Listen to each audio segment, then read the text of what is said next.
This is going to be my second video for the day, and I am in Nicosia, Cyprus, and I thought I would do an update because there's a lot to talk about.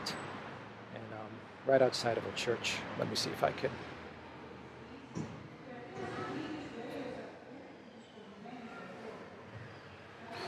show a little bit of this church. This is a new church in Nicosia, and today is this week is the Orthodox Easter. It is Holy Week for Orthodox religion: Greek Orthodox, Russian Orthodox, Serbia, Bulgaria, Romania, all the Orthodox faiths, I believe. Let's talk about the news, and let's do an update with regards to Gonzalo. That's the update that I want to talk about. This will be a quick update.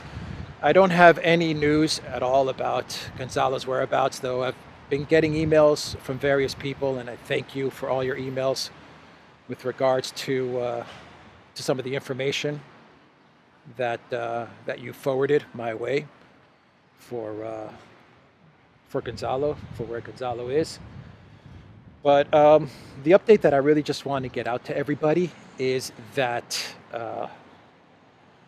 thank you. That's what I want to say.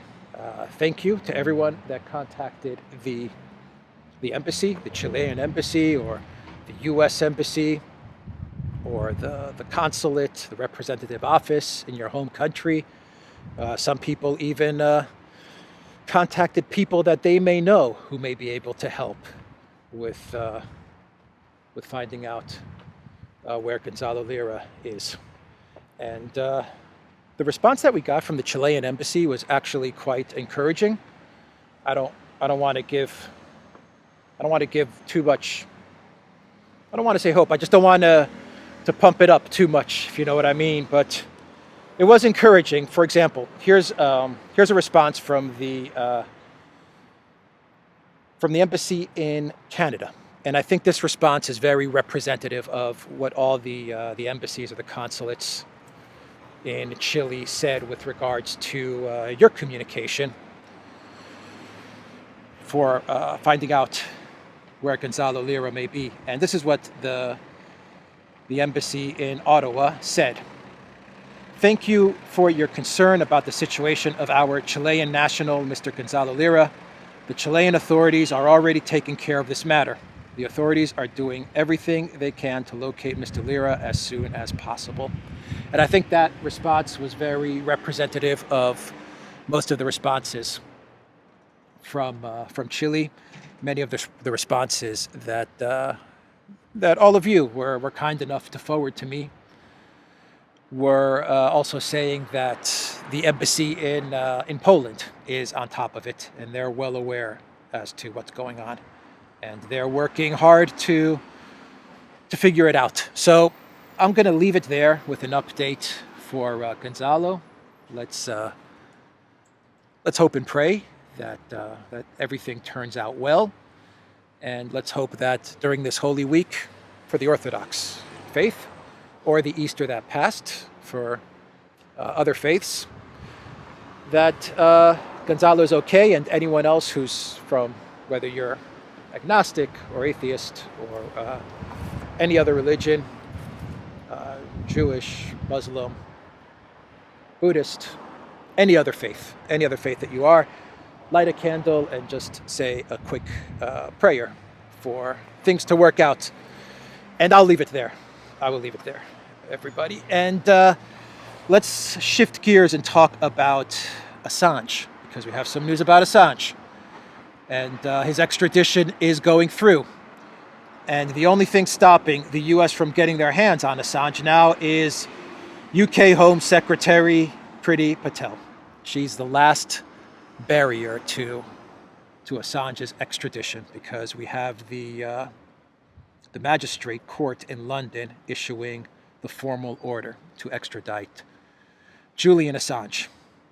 And he will be going to the United States unless some sort of miracle happens and the Boris Johnson government or Priti Patel intervenes, the UK Home Secretary, which is not expected to happen, but You never know. You never know. Keep in mind that this is the same government, the UK government, and the collective West that is currently lecturing the entire world, specifically Russia and China, and to a certain extent India, and they were lecturing Pakistan about a week and a half ago. They were lecturing all of us about human rights and the rights of journalists. And Boris Johnson goes on and on about how Russia treats its journalists and the human rights record of Russia and the human rights record of China. And here you have the most respected, the most fact-based, honest, objective journalist alive today being sent to the United States by the United Kingdom, where he will face a very, very difficult road to becoming a free man. Unfortunately, this is what awaits Assange. Is a US government that has been hunting him down now for so many years, and it looks like they're going to get their way.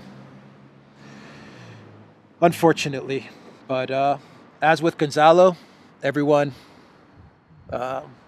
send a prayer to Assange's way, and maybe we get some miracle via Priti Patel, the UK Home Secretary. Assange's lawyers are going to be working very, very hard to convince the UK Home Secretary to not send Assange to what the WikiLeaks chief editor, Christoforou, says is issuing a certain, and I quote, a certain death sentence to Assange. He is facing 175 years in prison under espionage charges in the United States, should he be indicted and found guilty. So that is the update with Assange.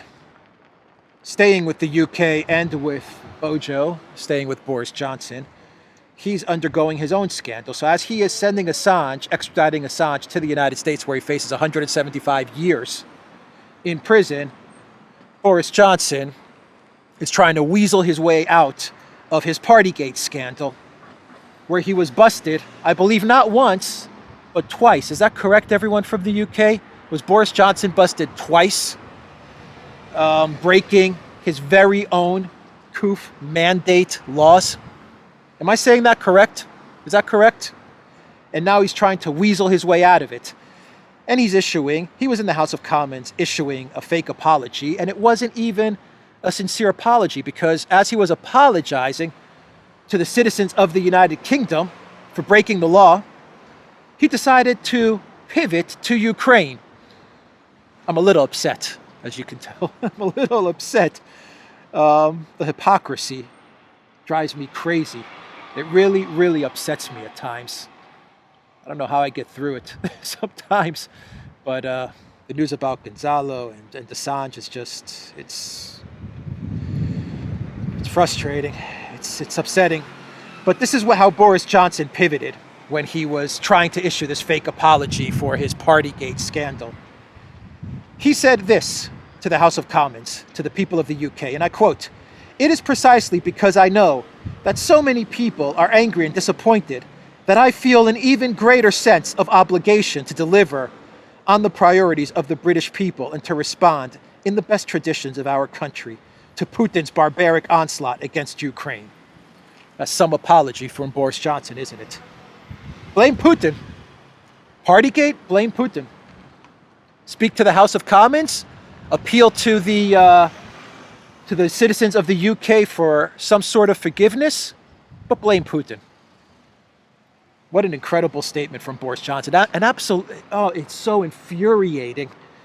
I'm not even a citizen of the UK, and I listened to his speech, and I'm reading those words back out to everyone, and I'm just like, my God, this guy, what a clown. Boris Johnson is like an honorary everyday clown world. That is Boris Johnson. I mean, this statement, I have to read it again. It is precisely because I know that so many people are angry and disappointed It's because he knows so many people in the United Kingdom are angry and disappointed that Boris Johnson feels an even greater sense of obligation to deliver on the priorities of the British people and to respond in the best traditions of our country to Putin's barbaric onslaught against Ukraine. So because he was busted breaking the law for his Partygate, he has to escalate the war in Ukraine because it's what the citizens of the UK want. Oh, and by the way, all the citizens of the UK, I'm going to extradite Assange to the United States. I can't read any more of this, and I'm going to return back to the UK for Clown World. I'm going to talk about Wimbledon. Wimbledon's going to be my Clown World for the day. Another story before we get to the Clown World that I want to just relay back to everyone. Two stories, actually, two. This story has to do with the fact that CNN is saying that the US is struggling to keep track of all the arms that they're pouring into Ukraine. So all of these weapons that are being poured into Ukraine, according to CNN, are being completely lost. And that's not even the kicker to all of this. Not only are the weapons being lost, of which I said a lot of weapons are going to be on the black market, obviously, they're going to be on the black market. CNN is saying this. This is according to CNN. It's according to sources in the Defense Department. A defense official told CNN on Thursday, though weapons shipped to Ukraine account for the largest recent supply to a partner country in a conflict, the White House is increasingly concerned the aid may wind up in the hands of other militaries and militias that the U.S. did not intend to arm. Quote, we have fidelity for a short time, but when it enters the fog of war, as we have almost zero, said a U.S. intelligence source, the weapons fall into a big black hole, and you have almost no sense of it at all after a short period of time. It is suggesting, CNN is suggesting, let me get those words right, that this is due in large part, and this is a quote, in large part to the lack of U.S. boots on the ground. You got that? There it is. That's the message that CNN wants to put out there, according to their anonymous sources at the Defense Department and at the intel agencies. That all these weapons, yes, are being lost, and they're ending up on the black market, and they're going to end up in hands of militaries and militias, for which the U.S. did not intend them to go to. But all of this is due to the fact that the U.S. military is not in Ukraine. That's why this is happening, because there aren't American boots on the ground. If there were American boots on the ground, according to CNN, well, then these weapons would not get lost, would they? They would be put to good use, according to CNN. Once again, CNN is advocating for the U.S. military to enter the war in Ukraine, and they're doing it in a very clever and sly way. I would expect nothing more from CNN, to be quite honest. And one more story that I want to get to that just came in, and it has to do with Dmitry Peskov, the Kremlin spokesman. He said that the Kremlin has sent a document for negotiation to Ukraine. That Russia has sent new terms to Ukraine, and they are waiting for Ukraine to respond to these terms in order to, I imagine, in order to end the conflict. This is according to Dmitry Peskov, the Kremlin spokesman, and he actually said, and I quote, that the ball is now in Ukraine's court. What these terms are, I don't know just yet. Maybe we'll find out. This is coming from Peskov. He is the Kremlin spokesman, but he does say some very strange things at strange times. But that's the news. What do I think is going on? I think the Kremlin knows that the Ukraine's going to deny these. They're going to say no to these terms. They're not going to deny it. They're going to say no. That's what I want to say. They're going to say no. Screw this. We don't accept these terms. And that's what Zelensky's going to be ordered to say, because we all know that these terms are not going to Zelensky. They're going to Nuland and the State Department and the U.S. and NATO, and they're going to tell Zelensky to not accept the terms. I believe that Russia's doing this once again to probably to please their international partners, or to show on the face of it, on the surface, to give the impression to the Chinese and the Indians that the Russians are trying to negotiate in good faith. Because, as Alexander has pointed out many times, the Russians do have that diplomatic pressure from the Chinese and the Indians and some of their international partners. Not that it's pressure, it's more like, look, let's kind of show that you're trying to negotiate with the Ukrainians, so then we as Chinese diplomats or Indian diplomats can come out with statements saying, look, we support a negotiation, we support a diplomatic end to this conflict. You see, Russia is trying, so we don't buy into sanctions.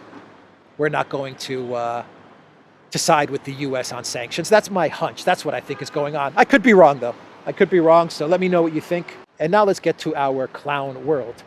And I'm going to cross. Oh, no, I won't cross the street. I'm actually going to go straight. And our clown world has to do, once again, with the UK, and it has to do with Wimbledon. Wimbledon is taking place. What day is Wimbledon taking place? June 27 to July 10th. And the information is that Wimbledon will ban all Russian and Belarusian tennis players. Why? Because they're Russian. And everyone knows that in the collective West, if you're Russian, well, you're canceled. The collective West that is always preaching about human rights, and what else do they say? Diversity is our strength, and this is a melting pot in different cultures, and we respect different cultures, and we respect the rule of law, and all of these nice things that the UK government and the Biden White House and Jen Psaki says, and Liz Truss talks about. Yeah, it's a bunch of BS. They're banning tennis players just because they are Russian, not because they've said anything about Putin or the war or anything. They may not even like Putin. For example, Medvedev, the top tennis player, one of the top tennis players, I don't even think he's weighed in on the war. I think he said he doesn't even want to talk about it. He's a tennis player. Well, that's not enough. I did a video on this like 2-3 weeks ago where I said that Wimbledon is asking Russian tennis players to denounce their country. To denounce their country. Think about that. And if they don't denounce their country, they're not going to be allowed to play in Wimbledon. Well, it looks like that is going to be the case. This is coming from RT. It says Russian tennis stars will not be allowed to compete at Wimbledon this summer because of the conflict in Ukraine, according to reports. According to Sportico, citing someone familiar with the decision, that's a quote, a verdict has been reached to prevent Russians from competing at the grass court showpiece. Politico said it is unclear if the sanction will apply to Belarusian players, although the New York Times stated that the restriction would also cover Belarusian tennis players as well.